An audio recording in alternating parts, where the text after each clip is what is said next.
Peace and love, family. Peace and love. It's your boy Chris Enlightened coming back again with some more spiritual vittles. And today I'm going in on why some people can't get right. Ooh, this is a good one, family. This is a good one. Why some people can't get right. Ooh. This is a funny one because we all know some people out there since we was kids that just can't get right. You know what I'm saying? And when I mean can't get right, I mean just continuously, consecutively, throughout time since you've known them, always making bad decisions, always making bad choices, always asking for help. There's a litany of things that happens when you lose your light facets. Now, we're all born with a certain amount of light. We all have well over 600 light facets within us. But when you lose your light facets, it prevents you from making sound decisions. It literally prevents you from making sound decisions. So you ever know someone that unfortunately be on drugs, who choose to be on drugs? Excessive drinking, excessive cursing, excessive sexual partners, just willingly giving their light energy away to people without wanting anything in return, just having this insatiable sexual desires. What else? Stealing, killing, devious deeds. The list goes on and on. And all these things dissolves your light facets. It's as if your macabre is like, you know what? I've had enough of this human meat suit. I'm out. And when your macabre leaves you, it's a wrap. But anyway, back to your light facets. Whenever you dissolve some of your light facets, you're not going to be able to make the same decisions as someone who has most of their light facets. You ever wonder why someone may be in high school or even college or early 20s or 30s, they're looking pretty good, but they're doing things behind closed doors that you don't really know about. And when they get like in their 40s and 50s, you see it on them. You see it on me. Well, you don't see it on me because, you know what I'm saying, I'm out here, when I'm about to be 50 out here, you know what I'm saying? Well, I'll be 50 in a couple more years, 2 more years. But I got all my life facets, most of them. But I don't want you to think that if you've been on drugs, you're an excessive drinker, an excessive cursor, all the things that dissolve your light facets, that there's no hope for you. There's always hope for you, family. There's always hope for you. You literally have to call your light facets back. One of the best things you can do is get out in the sun and implore the highest form of consciousness to give you some of your light facets back. And you can do that. Just stare in the sun, let the sunlight hit your eyes. Let all the celestial consciousness of the Creator flow through the sun into you. And while you're doing that, envision you getting terabytes of your light facets back. You know what I'm saying, family? You really have to learn to create your own magic. We all have it in us. That's why magic is so appealing to us. The same way flying is so appealing to us. When we're outside of this meat suit, we're traversing interdimensionally, going wherever we want to go. We're literally just moving there, void of having to walk, void of having to accept the boundaries of what's this called? Inertia and gravity and things like that. That's why flying feels so good. Your astral body, you're flying. You're not walking, you're flying. You know what I'm saying, family? So I really want you guys to think about, what have you done to dissolve your light facets? Just think about that. What have I done to dissolve my light facets? The little stuff that no one knows about, the stuff you haven't told anyone. And you have to forgive yourself for those. You have to forgive yourself for that.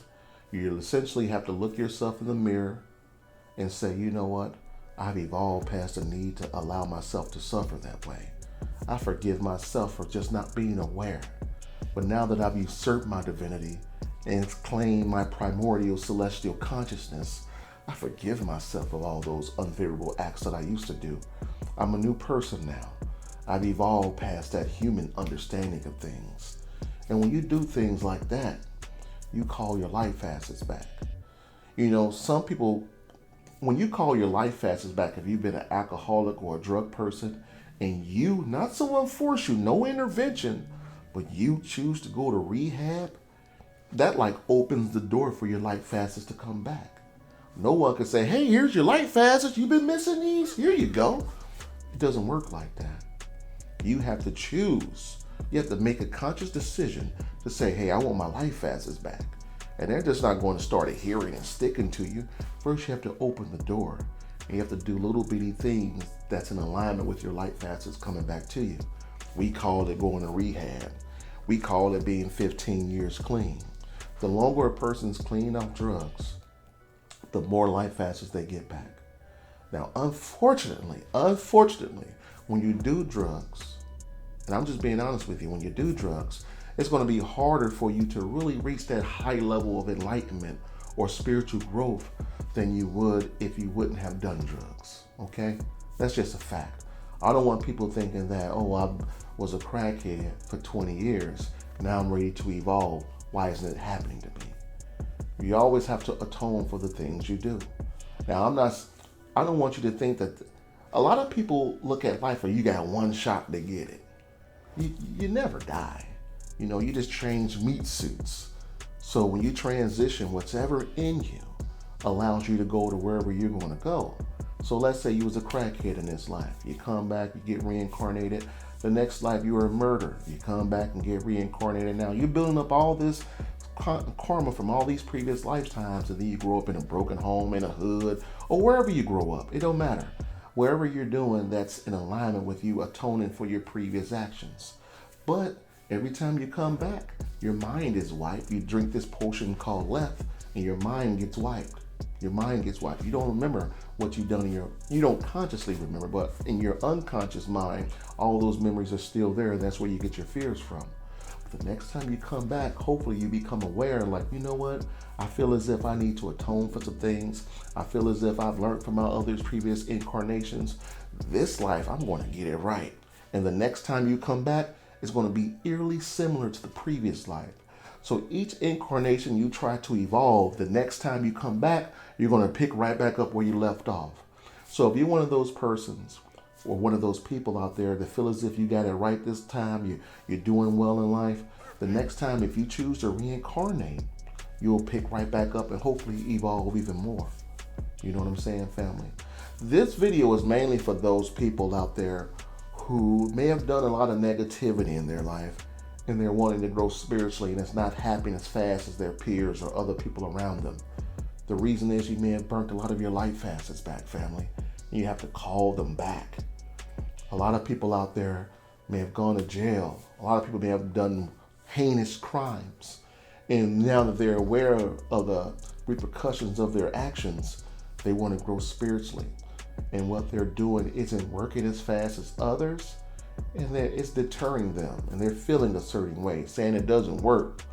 But I'm here to tell you, family, it works. It's just going to work a little longer for you. It's going to take a little longer for you to do what someone who hasn't done a lot of mischievous and crazy things in their life has. Okay, family? Whatever it is that you've done in your past, you must forgive yourself. You must forgive yourself. And if you haven't forgiven yourself, start tomorrow. Start today. And you know you're forgiving yourself. When you look in the mirror, you're looking at yourself without even saying a word for like 10 minutes. Just being aware of who you are. I'm real. Oh my goodness. I'm real. I'm living. I am. I'm this. I'm that. Just looking at yourself in the mirror. And then you start thinking about all the unfavorable things that you've done that you want to be forgiven for. And the forgiving, no one else is going to forgive you. You need to forgive yourself. I'm not saying the Creator is going to forgive you. The Creator loved you. You're here. The Creator loved you. You're here. That's all you need to know. And you have everything in you that you need. A lot of people think that when they're a good person, they get good things.